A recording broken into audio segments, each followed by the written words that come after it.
Jeng nyalir Prabowo pangkalakar mangwa mungso amintulan anggrolere sing nabdo Ratyaya narasa badhok-badhok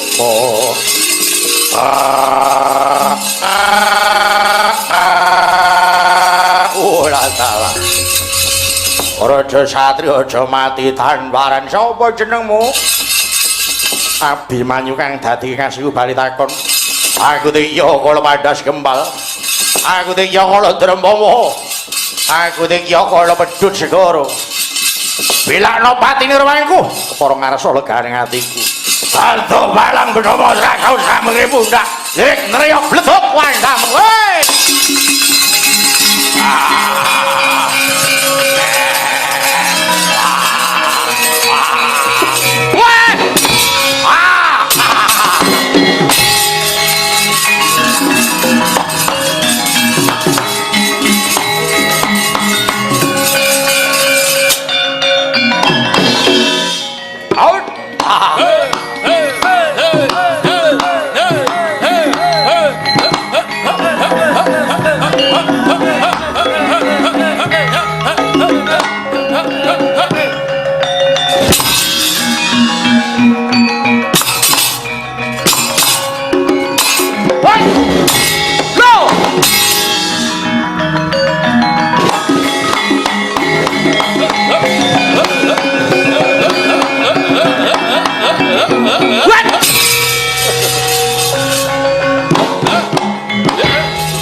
tunggal iki ayo suwen cabut busine rak ra wah yo neh di tunggale kita senengane doko yang masalah ini wah maniman nek dipateni wah iya maniman iso gue sesuk ditone pun telas Den dah nutuke laku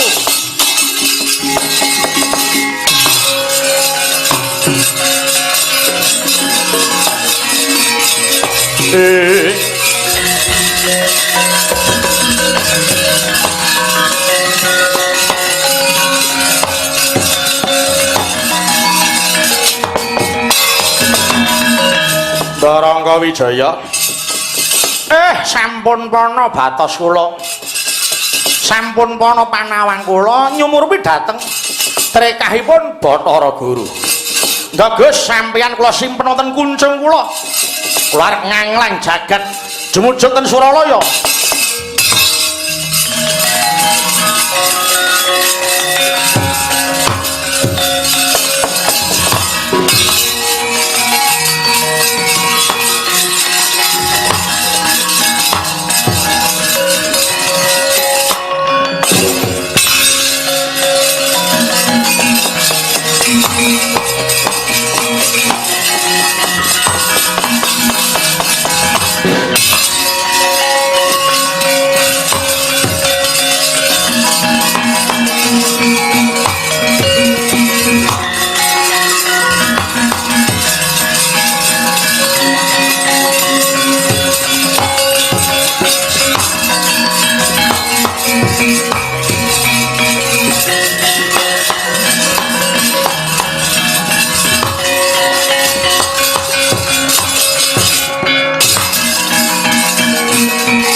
Somo ngambreng kadi karunaning kaswasing Asno ramane dhewe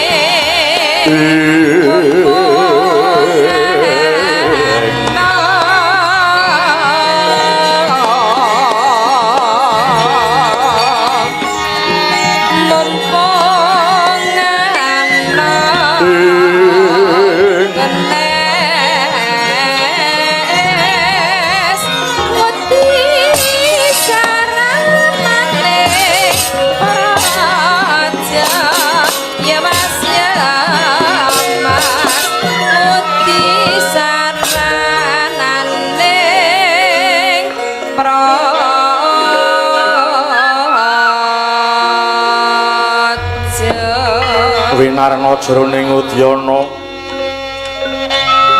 tinata asri kalangkung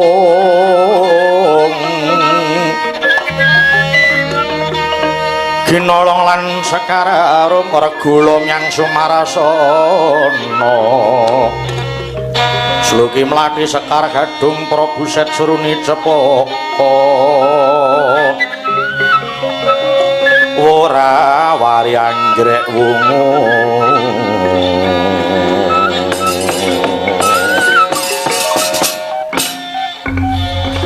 Kakang Anika putra ingkang sampun kundur kanthi ngirit ora kudara inggih Haji Guru mugi andados ing kauningan bilih anggen kula nimbalipun Werkudara sampun kula lampahi Haji Guru nalikanipun kula dumugi negari Ngamarta nedengipun para Pandhu Siwi nembe mirengaken wedhareng kawruh rasa jati usana sare kula dawaken timbalan Panduka atur wangsulanipun Werkudara sagah sowan namung sedaya kadangipun kathahing sami tumut Adi Guru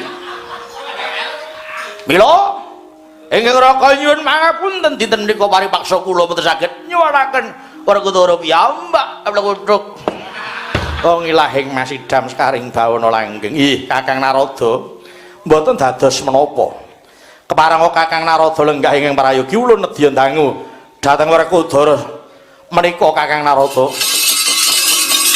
lang-lang ing driya mangu mangun kanduhan rimang lerlena tanpa kanin yen tang tuluso manggo sang Dyahutama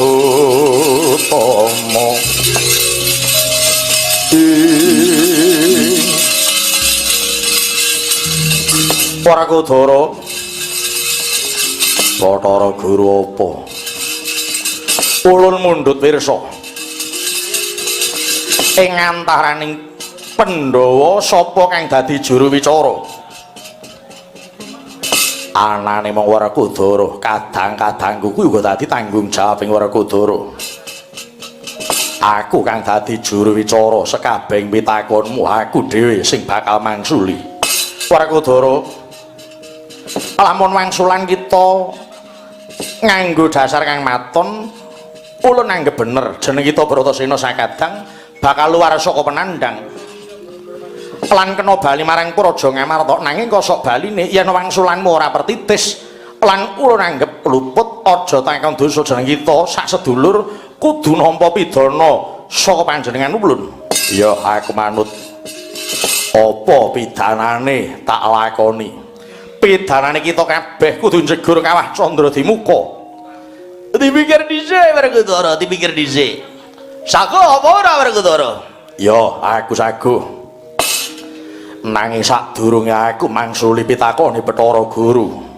aku arep takon iya jeneng itu arep takon apa tumrap Bathara Guru mapane tembung bener luput kuwi dununge ana ngendi Werkudara apa sebabe dene jeneng kita dadak takon perkara mapaning tembung bener kelawan luput mulane babakan bener lan luput iki tak telesihke mung amrih genahe lan ngerti wates-watese sabab bisa wae sing pancene kanggoku bener malah diluputke banjur sing luput tok benerke apa meneh isining atimu wis kedunungan rasa gething mburu sengit becik karo Werkudara.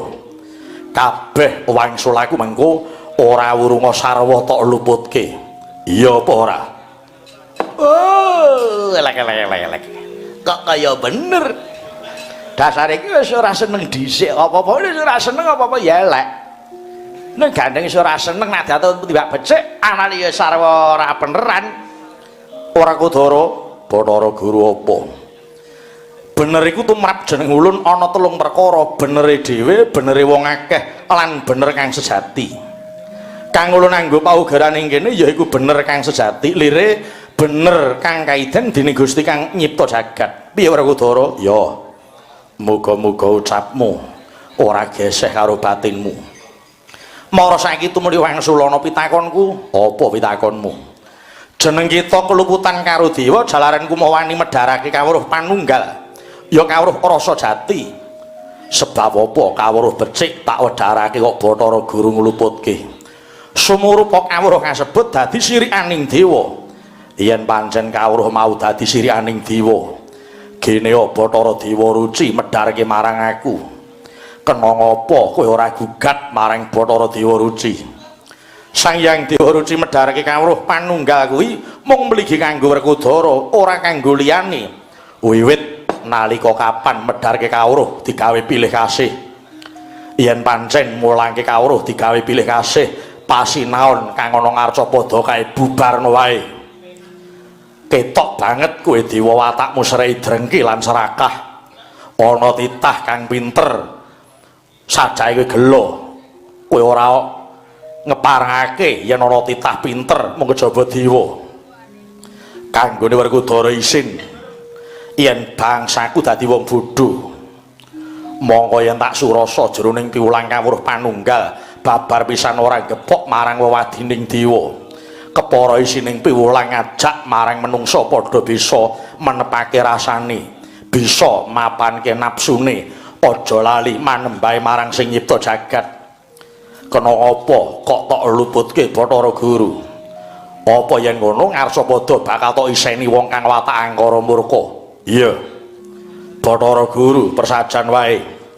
Kowe dititipi rembug saka sapa sing surasane kudu nampa pidana marang Werkudara iki. Merga yen nitik dasare nggonmu ngluputke kuwi wis ora mencok babar blas. Mula aku ngarani yen kowe mesti diwenehi apa-apa karo sing kongkon kowe Bathara Guru. Yen diwane wis iso digarap bener digawe salah, banjur titahmu eneng ngisor mengko bakal njaluk pengayoman karo sapa Bathara Guru. Para dangun tap lirik netap jajabang mawi ngawangis